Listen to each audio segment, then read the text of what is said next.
welcome to another episode of Crizzy Books. I'm Crizzy, or Criss, but only my homeboys call me Criss, or Criss Angel. And today I am going to be doing a review for Mindfreak by Criss Angel.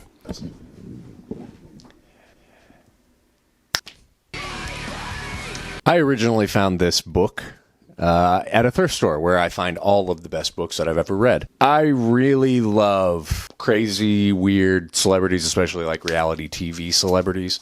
Criss Angel is way up there at the top of this list. I've been talking forever about how much I love Dog the Bounty Hunter's biography and how funny it was. And I also found that at a thrift store. And when I saw this, I thought, yes, this is exactly the type of brand of weird celebrity that could write a really great book. And how I would describe, this genre of book would be so bad that it's good. I would compare it to like The Room and how bad of a movie that is, but it's still enjoyable for how bad that it is. That's what these books are like for me. I really enjoy them because they're so insanely dumb. And these celebrities end up saying really stupid things, and it's really funny. The egos on them is so massive that they will just say wild shit, and it makes it very, very enjoyable. So to get to the actual book of Mindfreak itself, in this, Criss covers some history of his upbringing and his family and kind of coming up in the magic business, but mostly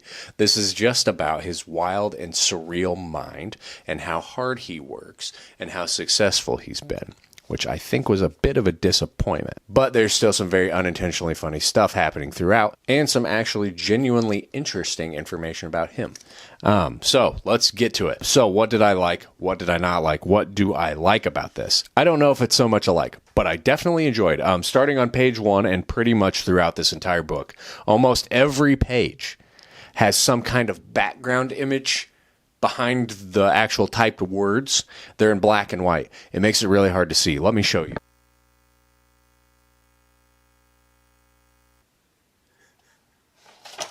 You get what I'm saying? This makes it so hard and difficult to read. It is hilarious to me. And it starts off literally on page 1. So I thought that was really funny. Incredibly annoying and frustrating to have to read a book that's constantly doing that. But it's just the the lack of awareness to doing something like that. Just so funny to me. On top of that, this is filled with pictures, with captions. The pictures themselves are incredibly disruptive to the actual flow of the book, and the captions below them are great. Mwah, love them. Awesome. I was really struggling with the writing of this at first, but as soon as I started narrating it as Criss Angel in my head, it worked perfectly. I mean, this is written exactly in his voice, how he speaks. If you know how Criss Angel talks, that's how the book's written. One thing I learned, Criss doesn't fear death, unlike you, unlike me. He has no fear of death. That's why he's able to do all of the things that he does. He risks his life every single day. What I really did find interesting about this was when he did talk about his past, his family, coming up as a magician. I was genuinely interested in these parts. They're some of the best parts of the whole book. How does a magician actually make it to the level that he's at? It's such a niche area and career. How do you do that? Unfortunately, he just doesn't spend enough time with it. He repeats multiple times that he only sleeps 3 hours a night. He says it so many times. I love that he just kept telling us that. If you have ever watched the show, you'll know about, kind of the opening theme and the snippets throughout. There's like these little vignettes of like him in the desert with kind of like these circus freak type of people around him. He spends an entire chapter talking about this and how his mind works and how it's so different from what normal people would think, and how deep those little bits are, and there's so much hidden meaning behind them and all this stuff. It's so self-indulgent and stupid and cringy. Honestly, they are a very iconic part of the show. Like, I always think about those things when I think of Criss Angel, so I guess it's working. One surprising bit of information about Criss, one of his biggest influences is director Federico Fellini. He directed 8½. That was a weird one, out of left field. I was not seeing that one coming, so pretty interesting. I found out that his groupies are called The Loyal. I am the loyal. He really loves talking about his music career and making music, and he's clearly obsessed. It's like one of those things I think he really wants to be really bad, is like a rock star. Obviously, the way that he dresses and carries himself, it's very apparent. But his music is shit. It's so bad. But man, I kind of, got to respect somebody who just keeps doing something that they are not good at just because they love it that much. And I got to give props to Criss there. At the end of this, he's bragging about his success and how famous he's gotten, and how he got pulled over for running a red light in his Lambo, his words, not mine. And the cops recognized him and knew who he was, and so he got out of the ticket.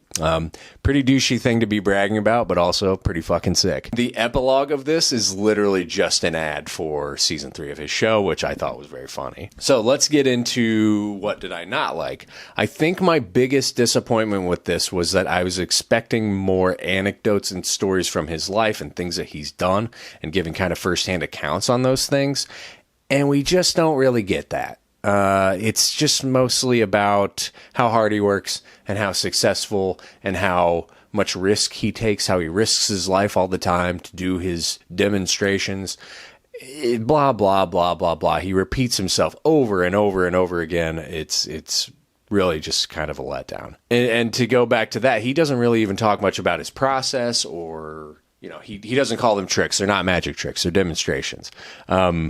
But he doesn't really talk about it. He kind of vaguely touches on them, but he doesn't really go into more detail about it. And so it's just kind of like, okay, like, yeah, we know you're a magician, but like, what really goes into that? What have you had to do to prepare for that? Like, I know you're risking your life and stuff, but give me some more here. My biggest complaint is the writing is super bloated in this, long-winded, super repetitive. And it has to be, because even with all of the pictures and all the other bullshit, this thing is about 170-ish pages long. I forgot to mention, like, the biography is only about half of this. The rest is 40 mind freaks that you can master yourself, so it's tricks. I'm probably going to have to learn some. I'll make a separate video of doing some of the mind freaks that I learned from this. It's not long at all. I read this in like a couple hours. In general, I just felt like he just doesn't have a whole lot to say, which is disappointing, because I feel like he does. He doesn't seem too interested in giving that kind of insight into himself. Really, it's just one massive ego stroke. Yeah, it mostly sucked. But it was short, so I can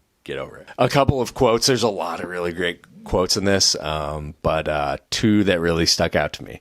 One is, whenever I need to silence my inner thoughts, I grab my iPod. I immediately found 2 of my favorite Korn songs, Right Now and Alone I Break, and began to psych myself up. This was him talking about one of the demonstrations that he did, where he hung from hooks that were in his skin from a helicopter over some like Death Valley or something. Yeah, pretty fucking cool. This one I really liked. The art that is most real to me is the art that I invent in my head. I don't know what the fuck that means, but yeah.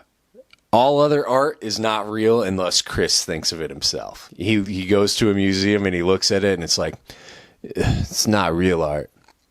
I just thought of a painting that was better. That's just kind of how he thinks. I love it. Overall, I'm going to give it a 3 out of 5 just for pure entertainment value. It has a lot of funny stuff in it. And again, some genuinely interesting, life things about him. Just not enough to really hold anything, though. That's what really sucked about it. And honestly, he takes himself just a little too seriously for my liking. I wish he would have just kind of opened it up more and had a little more fun with it. Give us some more stories from his life. I want to learn more about him and hear his firsthand accounts, and that's where the batshit craziness comes from. Just not enough of that for me, so I'll give it a 3 out of 5. Honestly, it's like a 1 out of 5. This book is a piece of shit. It's not good, but, for entertainment purposes, I did laugh and have fun with it, so it's going to get a 3 for me. I am proud to say that I am one of only 2 people who have actually reviewed this book on YouTube. The other video, I beg you to go and check it out. It is awesome. It's so funny. I just love everything about it. It's totally fitting for this. But yeah, what do you think? Are you a mind freak? Do you love this book? Do you hate this book? I wouldn't judge you if you did. Sound off in the comments below. Be sure to smash that subscribe button, or make it appear and disappear if you can do that. And as always, thanks for watching. Bye.